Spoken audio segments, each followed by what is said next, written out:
আসসালামু আলাইকুম গাইস, আমি আবারও আসলাম আপনাদের সামনে আমার বাগানের ভিডিও নিয়ে। বাগানগুলোর অবস্থা দেখেন, গাছগুলো কঙ্কাল হয়ে গেছে। সিজন আছে, পাতাগুলো ঝরবে, আবারও নতুন পাতা হবে। দেখেন পাতা, এটা 12 মাসের মালটা গাছ। মালটা হয়েছে ছোট একটা। আর এই টিপা ফুল গাছ, পেয়ারা গাছ, সব পাতা ঝরে গেছে, সবগুলো পাতা ঝরে গেছে। আবার মৌসুম যখন আসবে তখন এই পাতা আবার ছড়াবে।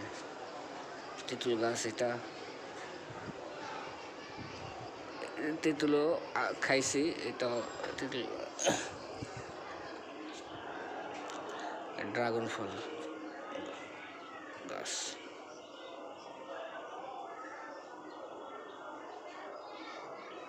এটা এত বড় লম্বা হয়ে দাঁড়াইছে। দেখেন তাল গাছ।